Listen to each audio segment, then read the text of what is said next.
All right, let's jump right in.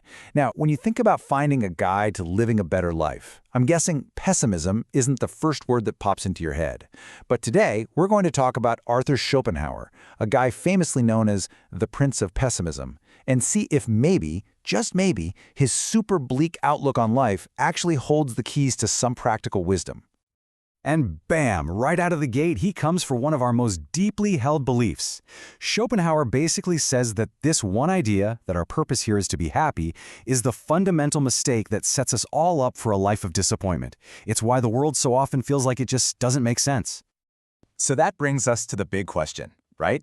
What could we possibly learn about living well from a thinker who pretty much thought existence itself was a bit of a cosmic blunder? Well, as you're about to see, the answer is a lot, actually. First things first, let's get to know the man behind the misery. I mean, to really get his ideas, you gotta understand where he was coming from. So, who exactly was this guy? Schopenhauer was a 19th century German philosopher, but he wasn't your typical stuffy academic. He believed that real, honest philosophy couldn't just be about abstract ideas. It had to come from wrestling with the messiness of our own lives. And here's what made him a real game changer. He was one of the first major European thinkers to seriously dive into Eastern philosophy, blending ideas from Buddhism and Hinduism with Western thought. It created this totally unique perspective that would go on to influence some of the heaviest hitters of the next century. We're talking Freud, Nietzsche, even Einstein. So what was his big earth-shattering idea? Well, Schopenhauer's entire philosophy really boils down to one central concept: his diagnosis for what makes the whole universe, and us along with it, tick.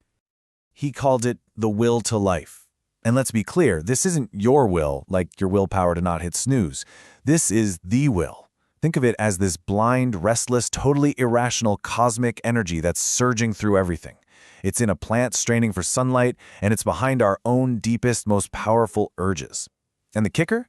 It's just endlessly striving, with no goal, no purpose, no endgame.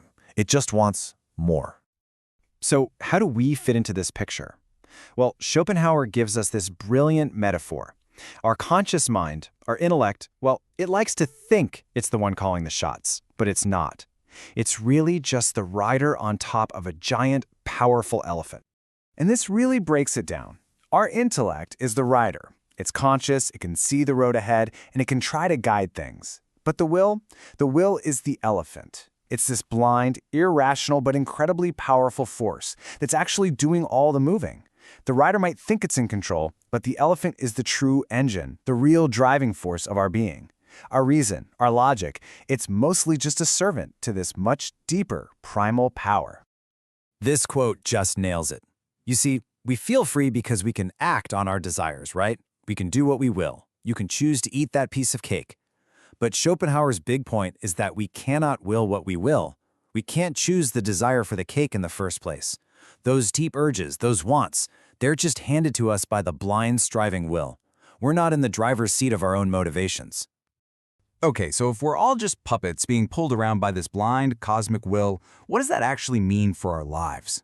Well, Schopenhauer says it traps us in a couple of huge illusions that are the source of most of our suffering. First up on the chopping block, love. For Schopenhauer, that magical feeling of romantic love isn't some beautiful connection between two souls. Nope. It's a biological trick. It's a giant cosmic bait and switch played on us by the will to life, which has only one item on its agenda: make more people. So how does this trick work? He argued that we're unconsciously drawn to partners who balance out our own flaws, not for our sake, but because the will is trying to engineer the perfect offspring. You know, a short person falls for a tall person, a loud person for a quiet one.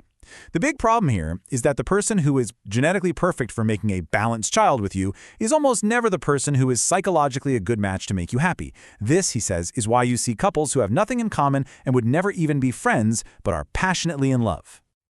All right, the second big illusion is the whole idea of chasing happiness. Schopenhauer says life isn't a journey toward joy at all.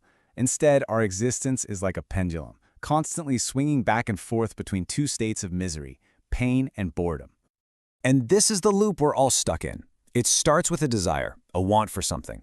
That feeling of wanting is a kind of pain, right? A feeling of lack. So we strive, we work, we hustle to get the thing. And then we get it. And what do we feel?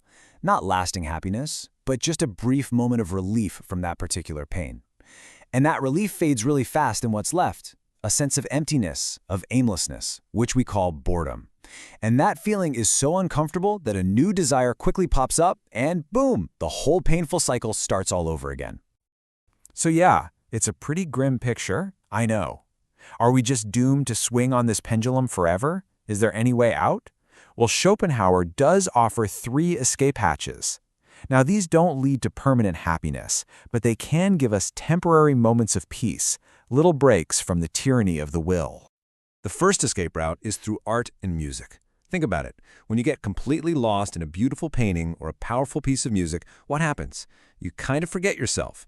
You stop being this individual full of wants and worries. For a brief moment, your mind breaks free from serving the will, and you just become a pure observer of the world. He thought music was the best of all because it's like a direct echo of the will's own endless striving and release. Okay, number 2 is all about ethics, and specifically compassion. This happens when you have a profound realization. Every other person, every other living thing is also just another manifestation of this same struggling, suffering will. In that moment, the illusion that you're this separate, special ego just dissolves. You realize, hey, we're all in this mess together. And for Schopenhauer, that feeling is the bedrock of all true morality.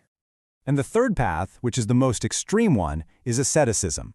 This is the path of the sage, the monk, the person who consciously decides to just say no to the will. Through things like solitude, living simply, and actively working to overcome desire, you can reach a state of peace by basically starving the will into submission. So art, compassion, solitude. How do we take all this and turn it into something we can actually use? Let's boil Schopenhauer's whole philosophy down into a practical, day-to-day guide for living. Here are the big takeaways. First, limit your expectations. It sounds depressing, but it's actually incredibly freeing. If you stop expecting life to make you wildly happy, you'll be far less crushed by its inevitable problems. Second, completely redefine happiness. It's not about adding pleasure, it's about removing pain. So focus your energy on solving the actual sources of suffering in your life. Third, learn to value solitude. In our crazy, hyper-connected world, time alone is how you get a break from all the noise. And finally, be compassionate. Just remember that everyone you meet is fighting the same invisible battle, driven by the same forces they can't control. This quote right here really says it all. It's a total recalibration of what we're aiming for in life. It's not about maximizing joy. It's about minimizing misery. It's about playing defense, not offense, in the game of life. And there's a strange kind of comfort in that, isn't there? So I'll leave you with this final thought to chew on. Our culture, our social media, everything is screaming at us 24/7 to be happy and chase your dreams. But what if Schopenhauer was right?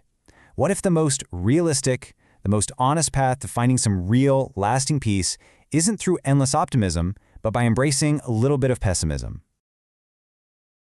If you enjoy exploring deep ideas made simple,